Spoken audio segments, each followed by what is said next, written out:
News, my lovely, wonderful people. See what our very own brother, Wole Soyinka, has done. Wole Soyinka indirectly shades Obi, Amaechi, Obasanjo, others. Claim politicians understand restructuring only when they are not in office.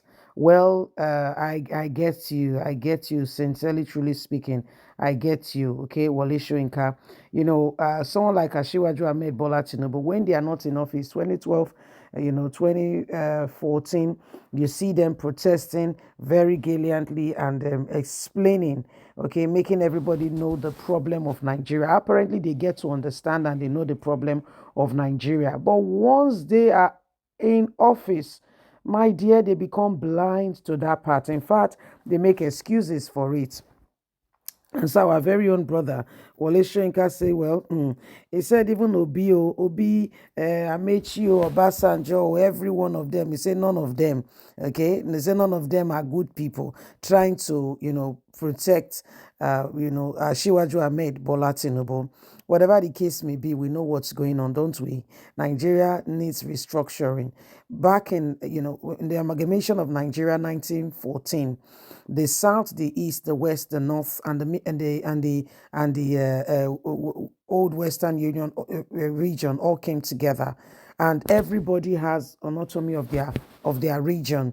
Okay, so there was healthy competition. Everyone was making sure that their education was the best. Whatever they do in that region, if it's agriculture, if it's exploration, everybody was giving in their best. Those are the days where we could export cotton, palm oil from the southwest, and what have you. And Nigeria was very rich in every area until crude oil was discovered and they said, well, let's monopolize the crude oil. Let's tell the South that the crude oil belongs to everybody. Meanwhile, Zamfara gold belongs to Zamfara. The lithium you find in the north belongs to them. But the crude oil that is being, the exploration belongs to the whole of Nigeria. And when the crude oil money started coming, oh dear, dear, dear, somebody say, oh my, the money was so good, it was so juicy. Everybody forgot about cocoa. Everyone forgot about curtain, about granules, about every other thing, and we all concentrated all eyes on me.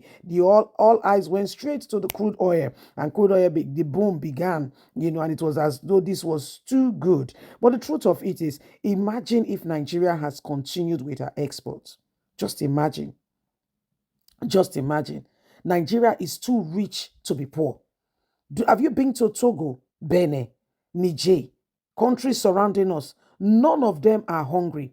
For the first time, the CFAs has increased. The CFAs is now a foreign currency. If you see and pick, my dear, hold and carry and go change, you go get money. Naira comes small. Why? Mismanagement.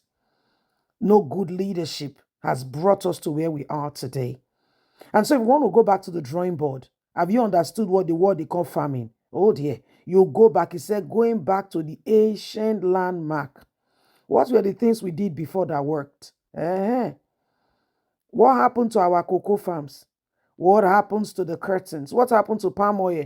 What happens to, granules and the rest we're exporting? Those things are still very catch crop that we can export to other parts of the world and make good money. Our GDP arrow will increase. Why do you think some time ago, back in the 70s or earlier times, people came from Great Britain, the same country that colonized us, to work? I can't forget my father would say his English teacher was a white woman from Great Britain. Why? The naira was good. Just the same way Jackpot syndrome is on, is the same way Nigerians were leaving the shores of the country to go to another country. So the other countries were coming to Nigeria to enjoy themselves. Make money, take it back home, change the money, and have more money. Do you know that there was once upon a time the couple cars together in the country? Yes, Volkswagen and the rest. So there was jobs. There was good jobs. Insecurity was at its all-time low. The Fulanis that it's been, everybody was enjoying himself. But when you come to a place where we begin to see that there is Igbo, Yoruba, or Hausa, and we are not being true to ourselves, to look at the common factors that binds us. Rather, we begin to distinguish between tribe and all that. Division sets in. Oh, I remember the very clever novel title of China Achebe.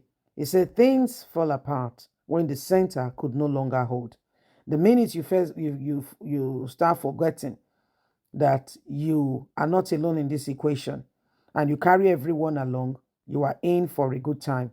But when every other person is being discarded and we pretend, okay, that we are the only one on board, how do you, even if the oil boom still continues, the crude, is it enough?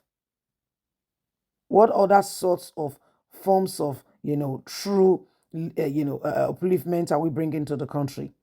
Yes, okay, let's say the crude is working. All the oil companies are in Nigeria. What about other jobs in other region? Will all the jobs concentrate in the south region? No.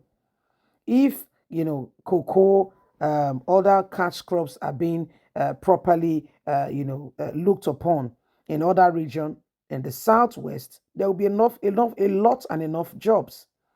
If there was still granite and the rest of it in the north, then in the north there will be more than enough jobs, and so everyone can truly, enjoy the truth of where, of whatever part they find themselves. So we need to go back to the drawing board. But I mean, what Wole Soyinka said is true. However, I was trying to gaslight some other people. He's not being totally honest. He came out en masse to, organizing the parade, being in front gallantly to say that Goodluck Ebele Jonathan is not doing well. Fine. Goodluck Ebele Jonathan is out of the picture. What have they done? Tinubu now, people can barely feed. Is he out already in the streets to mobilize the parades and to make sure that Nigerians are well looked after? Or you want to tell me the ministers and the rest of them are not getting their salaries? Let's call a spade a spade. Enough is enough. So leave us a comment. We'd really love to hear from you. Please don't forget to like us, share, subscribe. Click on the notification button so you can get all our latest news. If Nigeria advances and everything works very well, we will all benefit from a good nation. And nobody will have the need to jackpot. The jackpot syndrome, which is a serious brain drain in our country, is because the nation is not working. If it works, everybody will make progress. And no one will be caring for looking for greener pastures. Leave us a comment. Don't forget to like us, share, subscribe. Bye for now. Bye-bye.